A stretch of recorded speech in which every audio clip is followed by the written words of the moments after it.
కర్మాగార స్థాపన ఏపీకి చెందిన వ్యక్తులతో జరిగిందే. ముడి సరుకులు ఇతర ప్రాంతాల నుంచి దిగుమతి అవుతున్నాయి. లాభాలు ఆంధ్ర వ్యక్తులకు, ఫ్యాక్టరీల నుంచి వచ్చే కాలుష్యంతో ఇబ్బంది పడవలసిన పరిస్థితి తెలంగాణ ప్రజలదే. అప్పల నరసింహాపురం గ్రామ సమీపంలో భద్రాద్రి స్పాంజ్ ఐరన్ ఫ్యాక్టరీతో పాటు మరో కెమికల్ ఫ్యాక్టరీ ఏర్పాటు చేశారు.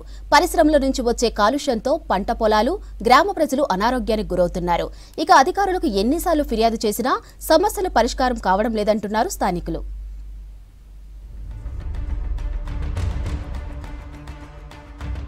భద్రాద్రి స్పాంజ్ ఐరన్ ఫ్యాక్టరీ కాలుష్యంతో నేలకొండపల్లి మండలం అప్పల నరసింహాపురం గ్రామ రైతులు అనారోగ్యం బారిన పడుతున్నారు. పశువులు తాగే నీరు కలుషితమవుతోంది. ఫ్యాక్టరీ పొగకు పంటలు మసిబారి దిగుబడి రావట్లేదు. పొలాల్లో పనిచేసిన వారికి చర్మ సంబంధిత శ్వాసకోశ వ్యాధులు వస్తున్నాయి.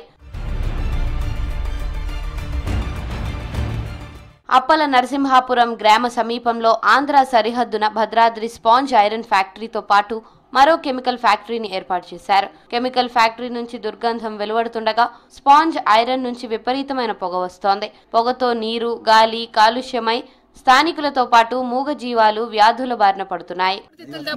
పొగ లోపల పోతుంది. మేము రామమ్మ, మీరు 100 కాదు 2 ఏళ్ళు ఇచ్చినా మేము పనికి రానంటున్నారు. ఈ వేసిన పంట కూడా ఫలితం లేకుండా అయిపోతుందండి. అందువల్ల మాకు ఈ ఫ్యాక్టరీ మూతపడాలని గవర్నమెంట్ మొత్తం చేతులు వేసి అడుగుతున్నాం. స్పాంజ్ ఫ్యాక్టరీ కాలుష్యంతో 100 ఎకరాల్లో పంట నష్టపోతున్నారు రైతులు. ఈ ప్రాంతంలో ఎక్కువగా మిర్చి, పత్తి సాగు చేస్తుంటారు. ఫ్యాక్టరీ నుంచి వెలువడే బూడిద పొలాల్లో పడి పంట నాణ్యత తగ్గుతుంది. ఎకరం పంటకు లక్షల రూపాయలు ఖర్చవుతుందని, ఫ్యాక్టరీ కాలుష్యంతో తమ కష్టం బూడిద పాలవుతుందని ఆవేదన వ్యక్తం చేస్తున్నారు రైతులు. ఫ్యాక్టరీ పొల్యూషన్ సమస్యపై ఎన్నిసార్లు అధికారులకు విన్నవించుకున్నా పట్టించుకోవడం లేదని తెలిపారు రైతులు. అప్పటికప్పుడు హడావుడి చేస్తున్నారే తప్ప శాశ్వతంగా సమస్యను పరిష్కరించడం లేదని చెప్పారు.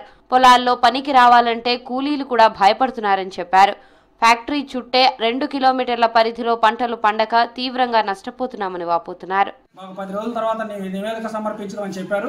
దానివల్ల మా పంటలు బాగా ఫుల్ డ్యామేజ్ అయిపోతున్నాయి. ఆయన ఎన్ని కౌలు ఇచ్చినా ఏళ్ళు ఇచ్చినా కూడా మా దాంట్లో ఇప్పుడు ఒక్కొక్క ఎకరానికి 2 లక్షల రూపాయలు పెట్టుబడి పెట్టి మిర్చి పాడైపోయింది. సన్న చిన్నకారు రైతులు ఉన్నాం.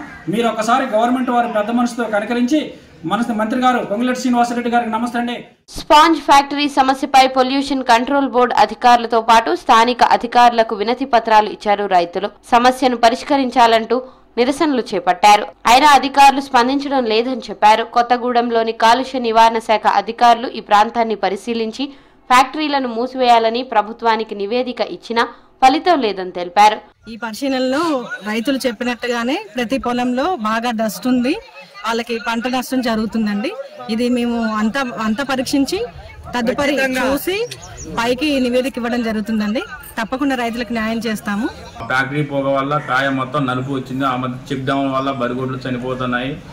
గేదెలు కూడా చాలా చనిపోయి ఆ పొగ వల్ల బాగా ఇబ్బంది కలుగుతుంది. దురద కానీ బాగా వస్తుంది. కావున ఆ ఫ్యాక్టరీ మాకు మూతవేయాలని అధికారులకు చేసి నమస్కరిస్తాం. భద్రాద్రి స్పాంజ్ ఐరన్ కెమికల్ ఫ్యాక్టరీలపై చర్యలు తీసుకుని కాలుష్యాన్ని నివారించాలని కోరుతున్నారు రైతులు.